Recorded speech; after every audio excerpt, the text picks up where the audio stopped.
శాంతి. ఈరోజు 10/7/24 జూలై 10వ తేదీ బాబా యొక్క సాకార రూపంలోని మధురమైన మహావాక్యాల్ని విందాము. మధురమైన పిల్లలు, ఇప్పుడు సతో ప్రధానంగా అయ్యి ఇక ఇంటికి వెళ్ళాలి. కావున స్వయాన్ని ఆత్మగా భావిస్తూ నిరంతరము తండ్రిని స్మృతి చేసే అభ్యాసం చేయండి. సదా ఉన్నతిని గూర్చే ఆలోచించండి. ఇప్పుడు సతో ప్రధానంగా అయ్యి ఇక ఇంటికి వెళ్ళాలి. కావున స్వయాన్ని ఆత్మగా భావిస్తూ నిరంతరము తండ్రిని స్మృతి చేసే అభ్యాసం చేయండి. సదా ఉన్నతిని గూర్చే ఆలోచించండి. ఈరోజు ప్రశ్న: చదువులో ముందుకు వెళ్తున్నామో లేక వెనక్కి వెళ్తున్నామో తెలుసుకునేందుకు గుర్తేంటి? ఎలా తెలుస్తుంది ముందుకు వెళ్తున్నామా వెనక్కి వెళ్తుందా బండి? జవాబు: చదువులో ముందుకు వెళ్తున్నట్లయితే తేలికతనం అనుభవం అవుతుంది. ఈ శరీరం అశుద్ధమైంది, ఇక దీన్ని వదలాలి, ఇక నేను ఇంటికి వెళ్ళాలి అన్నది బుద్ధిలో ఉంటుంది. దైవీ గుణాలను ధారణ చేస్తూ ఉంటారు. వెనుకకు వెళ్తూ ఉన్నట్లయితే నడవడిక ద్వారా ఆసురీ గుణాలు కనిపిస్తాయి. నడుస్తూ తిరుగుతూ బాబా స్మృతి ఉండదు. వారు పుష్పాలుగా అయ్యి అందరికీ సుఖాన్ని ఇవ్వలేరు. ఇటువంటి పిల్లలకు ముందు ముందంతా సాక్షాత్కారం అవుతుంది. ఎన్నో శిక్షలను అనుభవించవలసి వస్తుంది. ఓం శాంతి. మేము సతోప్రధానులుగా వచ్చాము అన్న ఆలోచన బుద్ధిలో ఉండాలి. ఆత్మిక తండ్రి ఆత్మిక పిల్లలకు అర్థం చేయిస్తారు. ఇక్కడ అందరూ కూర్చున్నారు. కొందరు దేహాభిమానులుగా, మరికొందరు దేహీ అభిమానులుగా ఉంటారు. కొందరు క్షణంలో దేహాభిమానులుగా, మరుక్షణంలో దేహీ అభిమానులుగా అవుతూ ఉంటారు. మేము సదా అన్ని వేళల్లోనూ దేహీ అభిమానులుగా కూర్చున్నాము అని ఎవ్వరూ అనరు. కొంత సమయం దేహీ అభిమానంలో, కొంత సమయం దేహాభిమానంలో ఉంటారు అని బాబా అర్థం చేయిస్తారు. ఆత్మ అయిన మనం ఈ శరీరాన్ని వదిలి మన ఇంటికి వెళ్తాము అన్నది పిల్లలకు తెలుసు. ఎంతో సంతోషంగా అక్కడికి వెళ్ళాలి. మేము శాంతిధామంలోకి వెళ్ళాలి అని రోజంతా ఇదే చింతనను చేస్తారు. ఎందుకంటే తండ్రి దారి చూపించారు. ఇతరులు ఎప్పుడూ ఆ ఆలోచనలతో కూర్చోరు. ఈ శిక్షణ ఎవ్వరికీ లభించదు. ఈ ఆలోచన కూడా ఉండదు. ఏ ఆలోచన? దేహీ అభిమానులుగా అంటే ఆత్మాభిమానులుగా అవ్వాలి అన్న ఆలోచన ఎవరికి ఉండదు. ఇది దుఃఖధామం అని మీరు అర్థం చేసుకున్నారు. ఇప్పుడు తండ్రి సుఖధామంలోకి వెళ్ళే దారిని తెలియచేశారు. ఎంతగా తండ్రిని స్మృతి చేస్తారో అంతగా సంపూర్ణులుగా అయ్యి యథాయోగ్యంగా శాంతిధామంలోకి వెళ్తారు. దానినే ముక్తి అని అంటారు. దాని కొరకే మనుష్యులు గురువులను ఆశ్రయిస్తారు. కానీ మనుషులకు ముక్తి, జీవన్ముక్తులంటే ఏంటో ఏమాత్రమూ తెలియదు. ఎందుకంటే ఇది కొత్త విషయము. ఇప్పుడు మనం ఇంటికి వెళ్ళాలని పిల్లలైన మీరే భావిస్తారు. స్మృతి యాత్ర ద్వారా పవిత్రంగా అవ్వండి అని బాబా అంటారు. మీరు మొట్టమొదట శ్రేష్టాచారి ప్రపంచంలోకి వచ్చినప్పుడు సతోప్రధానంగా ఉండేవారు. ఆత్మ సతోప్రధానంగా ఉండేది. ఎవరితోనైనా సంబంధం కూడా తర్వాతే ఉంటుంది. ఎప్పుడైతే గర్భంలోకి వెళ్తారో అప్పుడు సంబంధంలోకి వస్తారు. ఇప్పుడు ఇది మన అంతిమ జన్మ అని మీకు తెలుసు. మనం ఇప్పుడిక తిరిగి ఇంటికి వెళ్ళాలి. పవిత్రంగా అవ్వకుండా మనం అక్కడికి వెళ్ళలేము. ఈ విధంగా లోపల మాట్లాడుకుంటూ ఉండాలి. ఎందుకంటే లేస్తూ, కూర్చుంటూ, నడుస్తూ, తిరుగుతూ మేము సతోప్రధానులుగా వచ్చాము, ఇప్పుడిక సతోప్రధానులుగా అయ్యి ఇంటికి వెళ్ళాలి అన్నదే బుద్ధిలో గుర్తుండాలి. సతోప్రధానులుగా తండ్రి స్మృతి ద్వారానే అవ్వాలి. ఎందుకంటే తండ్రియే పతిత పావనుడు. మీరు ఈ విధంగా పావనులుగా అవ్వగలరు అని మనకు యుక్తిని తెలియజేస్తారు. మొత్తం సృష్టి ఆది మధ్యాంతాలను గూర్చి అయితే తండ్రికే తెలుసు. అవి తెలిసిన అథారిటీ ఇంకెవ్వరూ లేరు. తండ్రియే మనుష్య సృష్టికి బీజరూపము. భక్తి ఎంతవరకు కొనసాగుతుందో కూడా తండ్రియే అర్థం చేయించారు. ఇంత సమయం జ్ఞాన మార్గము, ఇంత సమయం భక్తి. ఈ జ్ఞానమంతా లోపల తిరుగుతూ ఉండాలి. ఏ విధంగా తండ్రి ఆత్మలో జ్ఞానం ఉందో అలాగే మీ ఆత్మలో కూడా జ్ఞానం ఉంది. శరీరం ద్వారా వింటారు మరియు వినిపిస్తారు. శరీరం లేకుండా ఆత్మ మాట్లాడజాలదు. ఇందులో ప్రేరణ లేక ఆకాశవాణి విషయం ఏది ఉండదు. భగవాను వాచ ఉంది, మరి తప్పకుండా నోరు కావాలి, రథం కావాలి. గాడిద గుర్రాల రథాలైతే అవసరం లేదు. కలియుగానికి ఇంకా 40,000 సంవత్సరాలు ఉంది, ఇది ఇంకా కొనసాగుతుంది అని మీరు కూడా ఇంతకుముందు భావించేవారు. అజ్ఞాన నిద్రలో నిద్రిస్తూ ఉండేవారు. ఇప్పుడు బాబా మేల్కొల్పారు. మీరు కూడా అజ్ఞానంలో ఉండేవారు, ఇప్పుడు జ్ఞానం లభించింది. భక్తినే అజ్ఞానము అని అంటారు.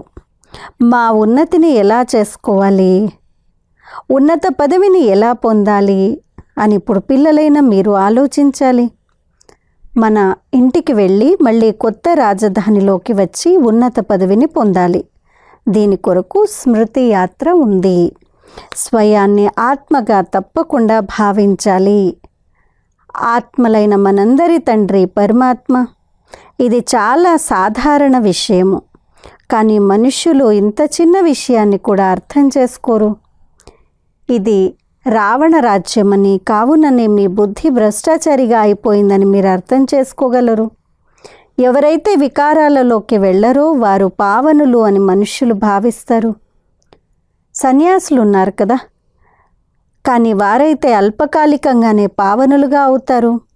అయినా ప్రపంచమైతే పతితంగానే ఉంది కదా అని బాబా అంటారు. సత్యుగమే పావన ప్రపంచము. పతిత ప్రపంచంలో సత్యుగం వంటి పావనులు ఎవ్వరూ ఉండజాలరు. అక్కడ రావణ రాజ్యమే ఉండదు, వికారాల విషయమే ఉండదు. కావున అటు ఇటు విహరిస్తూ బుద్ధిలో ఈ చింతన ఉండాలి. బాబాలో ఈ జ్ఞానం ఉంది కదా, వారు జ్ఞానసాగరుడు. కావున తప్పకుండా జ్ఞానం ప్రవహిస్తూ ఉంటుంది. మీరు కూడా జ్ఞానసాగరు నుండి వెలువడిన నదులే. వారు సదా సాగరంగానే ఉంటారు, కానీ మీరు అలా సదా సాగరంలా ఉండరు. మేమందరము సోదరులము అని పిల్లలైన మీరు భావిస్తారు. పిల్లలైన మీరు చదువుతారు. నిజానికి నదులు మొదలైన వాటి విషయం ఏదీ లేదు. నది అని అనడంతో గంగా, యమున మొదలైనవేమో అని భావిస్తారు. ఇప్పుడు మీరు అనంతంలో ఉన్నారు. ఆత్మలైన మనందరము ఒక్క తండ్రి పిల్లలమైన సోదరులమే. ఇప్పుడు మనం తిరిగి ఇంటికి వెళ్ళాలి. ఎక్కడి నుండైతే వచ్చి ఈ శరీరరూపి ఆసనంపై విరాజమానం అవుతారో అక్కడికి వెళ్ళాలి. ఆత్మ చాలా చిన్ననిది, సాక్షాత్కారమైన అర్థం చేసుకోలేరు. ఆత్మ శరీరం నుండి వెళ్ళిపోతే నుదుటి నుండి వెళ్ళిపోయిందని, నోటి నుండి వెళ్ళిపోయిందని అంటారు. నోరు తెరుచుకుంటుంది. ఆత్మ శరీరాన్ని వదిలి వెళ్ళిపోయినప్పుడు శరీరం జడమైపోతుంది. ఇది జ్ఞానము. విద్యార్థుల బుద్ధిలో రోజంతా చదువు ఉంటుంది. మీలో కూడా రోజంతా చదువు ఆలోచనలే కొనసాగాలి. మంచి మంచి విద్యార్థుల చేతిలో ఎల్లప్పుడూ ఏదో ఒక పుస్తకం ఉంటుంది, చదువుతూ ఉంటారు. ఇది మీ అంతిమ జన్మ. మొత్తం చక్రమంతా చుట్టి వచ్చి అంతిమంలోకి వచ్చారు. కావున బుద్ధిలో ఇదే స్మరణ ఉండాలి అని బాబా అంటారు. ధారణ చేసి ఇతరులకు అర్థం చేయించాలి. కొందరికైతే ధారణయే జరగదు. స్కూల్లో కూడా విద్యార్థులు నంబర్ వారీగా ఉంటారు. సబ్జెక్టులు కూడా ఎన్నో ఉంటాయి. ఇక్కడైతే ఒకే సబ్జెక్ట్ ఉంది. అదేంటి? దేవతగా అవ్వాలి. చదువు యొక్క ఈ చింతనయే కొనసాగుతూ ఉండాలి. ఇది మర్చిపోయి ఇతర ఆలోచనలు కలుగుతూ ఉండటం కాదు. వ్యాపారస్తులు ఎవరైనా ఉంటే వారు తమ వ్యాపార ఆలోచనల్లోనే నిమగ్నమై ఉంటారు. విద్యార్థి తన చదువులోనే నిమగ్నమై ఉంటాడు. అలాగే పిల్లలైన మీరు కూడా మీ చదువులోనే ఉండాలి. అంతర్జాతీయ యోగ సదస్సు, ఇంటర్నేషనల్ మెడిటేషన్ కాన్ఫరెన్స్ పేరుతో నిన్న ఒక ఆహ్వానం వచ్చింది. మీరు చేసేది హఠయోగము, దాని లక్ష్యము ఉద్దేశం ఏంటి, దానివల్ల కలిగే లాభం ఏంటి? మేమైతే రాజయోగాన్ని నేర్చుకుంటున్నాము. జ్ఞానసాగరుడు రచయిత అయిన పరంపిత పరమాత్మ మాకు తమ రచన జ్ఞానాన్ని వినిపిస్తున్నారు అని మీరు వారికి వ్రాయవచ్చు. ఇప్పుడు మనం ఇక తిరిగి ఇంటికి వెళ్ళాలి. మన్మనాభవ అన్నది మా మంత్రము. మేము తండ్రిని మరియు తండ్రి ద్వారా ఏ వారసత్వం అయితే లభిస్తుందో దాన్ని స్మృతి చేస్తూ ఉంటాము. మీరు ఈ హఠయోగాలు మొదలైనవి చేస్తూ వచ్చారు. వాటి లక్ష్యం ఏంటి? మేము ఇది నేర్చుకుంటున్నాము అని మా విషయాన్ని అయితే చెప్పాము. మరి మీ ఈ హఠయోగం ద్వారా ఏం లభిస్తుంది అని ఈ విధంగా క్లుప్తంగా జవాబు వ్రాయాలి. ఇటువంటి ఆహ్వానాలు మీ వద్దకు ఎన్నో వస్తాయి. అఖిల భారత ధార్మిక సదస్సు వారి నుండి మీకు ఆహ్వానం వచ్చింది. మీ లక్ష్యము ఉద్దేశం ఏంటి అని మిమ్మల్ని అడిగారు. మేము ఇది నేర్చుకుంటున్నాము అని చెప్పాలి. అసలు ఈ రాజయోగాన్ని ఎందుకు నేర్చుకుంటున్నాము అన్నది మీరు తప్పకుండా తెలియజేయాలి. మేము ఇది చదువుతున్నాము, మమ్మల్ని చదివించేవారు భగవంతుడు, మనమందరము సోదరులము, మేము స్వయాన్ని ఆత్మగా భావిస్తున్నాము అని చెప్పండి. స్వయాన్ని ఆత్మగా భావిస్తూ నన్నొక్కడినే స్మృతి చేసినట్లయితే మీ పాపాలు అంతమైపోతాయి అని అనంతమైన తండ్రి చెప్తున్నారు. ఈ విధంగా చాలా బాగా వ్రాసి ముద్రించి పెట్టుకోండి. మళ్ళీ ఎక్కడెక్కడైతే కాన్ఫరెన్స్లు మొదలైనవి జరుగుతాయో అక్కడికే అవి పంపించండి. అప్పుడు మీరు చాలా మంచి నియమబద్ధమైన విషయాలను నేర్చుకుంటున్నారు అని వారు భావిస్తారు. ఈ రాజయోగం ద్వారా రాజాదిరాజులుగా విశ్వాధిపతులుగా అవుతారు. ప్రతి 5000 సంవత్సరాల తర్వాత మనం దేవతలుగా అవుతాము, మళ్ళీ మనుషులుగా అవుతాము.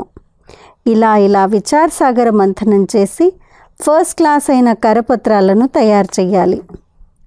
మిమ్మల్ని మీ ఉద్దేశం అడగవచ్చు, కావున మీరు ముందే ముద్రించి ఉంచుకోండి. ఏమని? ఇది మా లక్ష్యము ఉద్దేశము అని చూపించండి. ఈ విధంగా వ్రాయటం ద్వారా ఆకర్షణ కలుగుతుంది. మన లక్ష్యము ఉద్దేశం ఏంటి అనేది రాయాలి. ప్రతి కంపెనీకి ప్రతి ప్రాజెక్ట్కి ఎయిమ్ అండ్ ఆబ్జెక్టివ్ ఉంటాయి కదా. వాళ్ళ లక్ష్యం ఏంటి, వాళ్ళ ఉద్దేశం ఏంటి, వాళ్ళ యొక్క మిషన్, అవన్నీ ఉంటాయి, స్టేట్మెంట్స్ ఉంటాయి. అలా బాబా అంటున్నారు మీరు రాయండి, మీ లక్ష్యము ఉద్దేశం రాయండి. ఇందులో హఠయోగము లేక శాస్త్రవాదం చేయవలసిన అవసరం లేదు. వారికి శాస్త్రవాదపు అహంకారం కూడా ఎంతగా ఉంటుంది. వారు స్వయాన్ని శాస్త్రాల అథారిటీగా భావిస్తారు. నిజానికి వారు పూజారులు. ఎవరైతే పూజ్యులో వారిని అథారిటీ అని అంటారు. పూజారులను ఏమంటారు? కావున మనం ఏం నేర్చుకుంటున్నాము అన్నది స్పష్టంగా వ్రాయాలి. బీకేల పేరైతే ఎంతో ప్రసిద్ధమైపోయింది. యోగాలు 2 రకాలు, ఒకటి హఠయోగము, ఇంకొకటి సహజ యోగము. ఆ సహజ యోగాన్ని మానవ మాత్రులు ఎవ్వరూ నేర్పించలేరు. రాజయోగాన్ని ఒక్క పరమాత్మయే నేర్పిస్తారు. మిగిలిన ఈ అనేక రకాలైన యోగాలు ఏవైతే ఉన్నాయో అవన్నీ మనుష్య మతంపై ఉన్నాయి. అక్కడ దేవతలకైతే ఎవరి మతాల అవసరము లేదు. ఎందుకంటే వారికి వారసత్వం లభించి ఉంది. వారు దేవతలు అనగా దైవీ గుణాలు కలవారు. ఎవరిలోనైతే ఇటువంటి గుణాలు ఉండవో వారిని అసురులు అని అంటారు. దేవతల రాజ్యం ఉండేది, మళ్ళీ అదేమైంది? 84 జన్మలను ఎలా తీసుకున్నారు? మెట్ల చిత్రంపై అర్థం చేయించాలి. ఈ మెట్లు చాలా బాగున్నాయి. మీ హృదయంలో ఏదైతే ఉందో అది ఈ మెట్ల చిత్రంలో ఉంది. మొత్తం ఆధారం అంతా చదువుపైనే ఉంది. చదువు సంపాదనకు ఆధారము. Knowledge is the source of income. ఇది అన్నింటికన్నా ఉన్నతమైన చదువు, ది బెస్ట్ చదువు. ది బెస్ట్ చదువు ఏ చదువు ప్రపంచానికి తెలియదు. ఈ చదువు ద్వారా మనుష్యుల నుండి దేవతలుగా ద్వికిరీటధారులుగా అయిపోతారు. ది బెస్ట్ చదువు మనుషుల నుండి దేవతలుగా చేసేది మరియు ద్వికిరీటధారులుగా చేస్తుంది. ఇప్పుడు మీరు ద్వికిరీటధారులుగా అయ్యే పురుషార్థాన్ని చేస్తున్నారు. చదువు అయితే ఒకటే, కానీ చదువును బట్టి ఒక్కొక్కరు ఒక్కోలా అవుతారు. ఆశ్చర్యం! ఒకే చదువు ద్వారా రాజధాని స్థాపన జరుగుతుంది. రాజులుగాను అవుతారు, సామాన్యులుగాను అవుతారు. అంతేకాని అక్కడ దుఃఖం విషయం ఏది ఉండదు. పదవులైతే ఉంటాయి కదా, ఇక్కడ అనేక రకాలైన దుఃఖాలు ఉన్నాయి. కరువులు, రోగాలు వస్తాయి. ధాన్యము మొదలైనవి లభించవు. వరదలు మొదలైనవి వస్తూ ఉంటాయి. లక్షాధికారులైనా కోటీశ్వరులైనా ఎవరైనా భ్రష్టాచారం ద్వారానే జన్మిస్తారు కదా. దెబ్బ తగలటము, దోమ కుట్టడము ఇవన్నీ దుఃఖాలే కదా. అసలు దీని పేరే రౌరవ నరకము.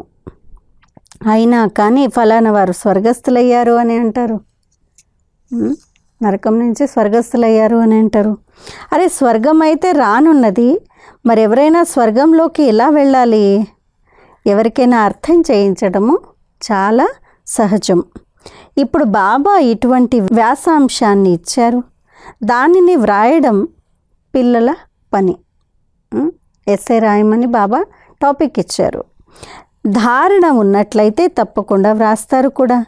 స్వయాన్ని ఆత్మగా భావించండి.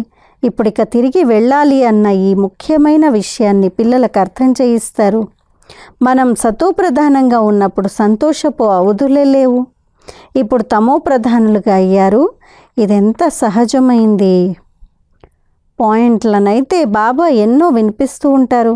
కావున కూర్చొని బాగా అర్థం చేయించాలి.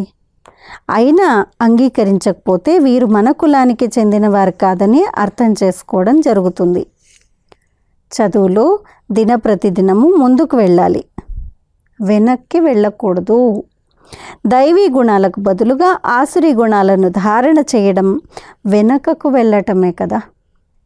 వికారాలను వదులుతూ ఉండండి, దైవీ గుణాలను ధారణ చేయండి. చాలా తేలికగా ఉండాలి అని బాబా అంటారు. ఈ శరీరం అశుద్ధమైంది, దీన్ని వదిలివేయాలి. ఇప్పుడైతే మనం ఇక ఇంటికి వెళ్ళాలి. తండ్రిని స్మృతి చేయకపోతే పుష్పాలుగా అవ్వరు. ఎన్నో శిక్షలు అనుభవించవలసి వస్తుంది. ముందు ముందు మీకు సాక్షాత్కారం అవుతాయి. మీరు ఏ సేవ చేశారు అని మిమ్మల్ని అడుగుతారు. మీరెప్పుడు కోర్టుకు వెళ్ళలేదు. బాబా అయితే అన్నీ చూశారు. బ్రహ్మబాబా అనుభవి కాబట్టి అన్నీ చూశారు.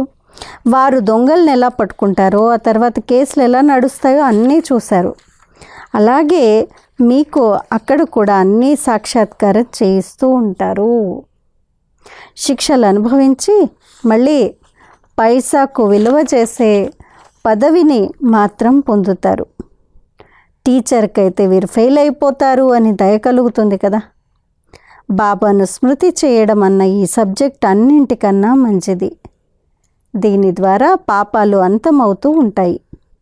తండ్రి మనల్ని చదివిస్తూ ఉంటారు. ఇదే స్మరిస్తూ తిరుగుతూ ఉండాలి. విద్యార్థులు టీచర్ను తలుచుకుంటూ ఉంటారు మరియు బుద్ధిలో చదువు కూడా ఉంటుంది. టీచర్తో యోగం తప్పకుండా ఉంటుంది కదా. తండ్రి మనల్ని చదివిస్తారు, బుద్ధిలో ఈ చదువు కూడా ఉంటుంది. టీచర్తో యోగం తప్పకుండా ఉంటుంది కదా. సోదరులమైన మనందరికీ టీచర్ ఒక్కరేనని, వారే సుప్రీం టీచర్ అని మీ బుద్ధిలో ఉండాలి. ముందు ముందు అనేకులకు తెలుస్తుంది. అహో ప్రభు నీ లీలా అని మహిమ చేస్తూ మరణిస్తారు. కానీ వారేమీ పొందలేరు.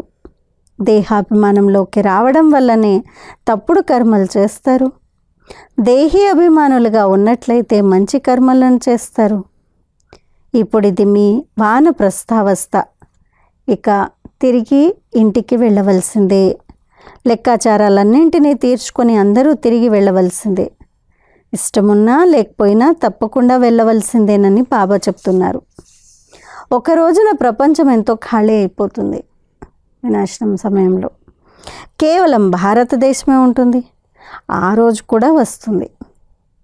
అర్ధకల్పం కేవలం భారతదేశమే ఉంటుంది, మరి ప్రపంచం ఎంత ఖాళీగా ఉంటుంది? ఇటువంటి ఆలోచన మీ బుద్ధిలో తప్ప ఇంకెవ్వరి బుద్ధిలోనూ ఉండదు. అప్పుడు మీ శత్రువు కూడా ఎవ్వరూ ఉండరు. జనాలే లేదు అని అంటే ఇంక శత్రువులు ఇక్కడ. శత్రువులు ఎందుకు వస్తారు? ధనం వెనకే శత్రువులు ఉంటారు. భారతదేశంలోకి ఇంతమంది ముసల్మాన్లు, ఆంగ్లేయులు ఎందుకు వచ్చారు? ధనాన్ని చూశారు. ధనం ఎంతగానో ఉండేది, ఇప్పుడు అది లేదు. కావున ఇప్పుడు వారెవ్వరూ లేరు, శత్రువులు కూడా ఎక్కువ ఉండరు. డబ్బు తీసుకొని ఖాళీ చేసి వెళ్ళారు. మనుషులకి ఇది తెలియదు. మీ ధనంనైతే మీరు డ్రామానుసారంగా మీకు మీరే అంతం చేసుకున్నారు. మేము అనంతమైన తండ్రి వద్దకు వచ్చాము అని మీకు నిశ్చయం ఉంది. ఇది ఈశ్వరీయ పరివారము అన్న ఆలోచన కూడా ఎప్పుడూ ఎవ్వరికీ ఉండదు. అచ్చా मीठे मीठे सिकिलदे बच्चों प्रति माता पिता बाप दादा का याद प्यार और गुड मॉर्निंग। रूहानी बाप की रूहानी बच्चों को नमस्ते। हम रूहानी बच्चों की रूहानी माता पिता बाप दादा को याद प्यार गुड मॉर्निंग और नमस्ते। धारण కొరకు ముఖ్య సారము. మొదటి పాయింట్, నడుస్తూ తిరుగుతూ బుద్ధిలో చదువు చింతనను చెయ్యాలి. ఏ కార్యాన్నైనా చేస్తూ కూడా బుద్ధిలో జ్ఞానం చెందుతూ ఉండాలి. ఇది ది బెస్ట్ చదువు, శ్రేష్టాతి శ్రేష్టమైన చదువు. దీనిని చదువుకొని డబుల్ కిరీటధారులుగా అవ్వాలి. 2, ఆత్మలైన మేము సోదరులము అన్న అభ్యాసాన్ని చెయ్యాలి. దేహాభిమానంలోకి రావడం వల్ల తప్పుడు కర్మలు జరుగుతాయి. కావున ఎంత వీలైతే అంత దేహి అభిమానులుగా ఉండాలి. ఈరోజు వరదానము, మహానాత్మ భవ. సత్యత శక్తి ద్వారా సదా సంతోషంలో నాట్యం చేసే శక్తిశాలి మహానాత్మ భవ. సత్యత శక్తి ద్వారా సదా సంతోషంలో నాట్యం చేసే శక్తిశాలి మహానాత్మ భవ. సత్యమున్న చోట మనస్సు ఆనందంతో నాట్యం చేస్తుంది అని అంటారు. సచ్చుతో బిఠో నచ్ అంటారు. సత్యంగా ఉన్నవారు అనగా సత్యత శక్తి కలిగిన వారు సదా నాట్యం చేస్తూ ఉంటారు. ఎప్పుడూ ముడుచుకుపోరు, చిక్కుల్లోకి రారు, గాబరా పడరు, బలహీనులుగా అవ్వరు. వారు సదా సంతోషంలో నాట్యం చేస్తుంటారు. శక్తిశాలురుగా ఉంటారు. వారిలో ఎదుర్కొనే శక్తి ఉంటుంది. సత్యత ఎప్పుడూ కదలదు, అచలంగా ఉంటుంది. సత్యమైన నావ ఊగిసలాడుతుంది కానీ మునగదు. కనుక సత్యతను ధారణ చేసే ఆత్మలే మహానులు. స్లోగన్, బిజీ అయిన మనస్సు బుద్ధిని క్షణంలో స్టాప్ చేయడమే సర్వశ్రేష్ఠ అభ్యాసం. బిజీ అయిన మనస్సు బుద్ధిని క్షణంలో స్టాప్ చేయటమే సర్వశ్రేష్ఠ అభ్యాసము. మరెన్నిసార్లు ఈ స్టాప్ చేసే అభ్యాసం చేద్దాం ఈరోజు? అట్లీస్ట్ ఒక 5-6 సార్లైనా ఈ పాయింట్ గుర్తు తెచ్చుకొని, బిజీగా ఉన్నప్పుడు మనస్సు బుద్ధి స్టాప్ అనగానే సంకల్పాలు మరి ఫీలింగ్స్ అన్నీ స్టాప్ అయ్యి ఒక్క బాబాతో మనం కనెక్ట్ అవ్వటము, ఇది అభ్యాసము చేద్దాము. అచ్చా, ఈరోజు అవ్యక్త ఇషారా 10వ పాయింట్. कोई देहधारी दृष्टि से आपके सामने आए तो आप 1 सेकंड में उनकी दृष्टि को आत्मिक दृष्टि में परिवर्तित कर लो. ఎవరైనా దేహధారి దృష్టితో మీ ఎదురుగా వచ్చినప్పుడు వారిని 1 సెకండ్లో మీ దృష్టి ద్వారా ఆత్మిక దృష్టిలోకి పరివర్తన చేయండి. దైహిక దృష్టిలో వచ్చిన వాళ్ళని ఆత్మిక దృష్టితో మీ దృష్టితో మార్చేయండి. कोई गिराने की वृत्ति से व अपने संगदोष में लाने की दृष्टि से सामने आए तो आप उनको सदा श्रेष्ठ संग के आधार से संग दोष से निकाल श्रेष्ठ संग लगाने वाला बना दो. यही है परोपकार की भावना. పరోపకార భావన అంటే ఏంటి? ఎవరైనా మిమ్మల్ని పడేసేటువంటి వృత్తితో కానీ తమ సాంగత్య దోషంలోకి తీసుకొని వచ్చేటువంటి దృష్టితో కానీ మీ ఎదురుగా వస్తే మీరు వారికి సదా శ్రేష్ఠ సాంగత్యం యొక్క ఆధారంతో సంగదోషం నుండి తొలగించి శ్రేష్ఠ సాంగత్యంలో పెట్టాలి. ఇదే పరోపకారం యొక్క భావన. వాళ్ళు పడేయడానికి వచ్చినా, వాళ్ళు వారి సాంగత్యంలో తీసుకొచ్చి కిందికి పడేయాలని అనుకున్నా, లేదు దైహిక దృష్టితో వచ్చినా కానీ మనము మన యొక్క శ్రేష్ఠ స్థితిలో ఉంటూ, ఆత్మిక స్మృతిలో ఉంటూ, మన దృష్టి వృత్తి సంకల్పాల ద్వారా వారిని ఆ దైహికత్వం నుండి ఆత్మ వైపుకి తీసుకొని రావటమే ఇదే బాబా అంటున్నారు పరోపకారం చేయటం అంటే. ఇలాంటి పరోపకారులుగా ఈరోజు మనం ఉందాము. అచ్చా. ఓం శాంతి.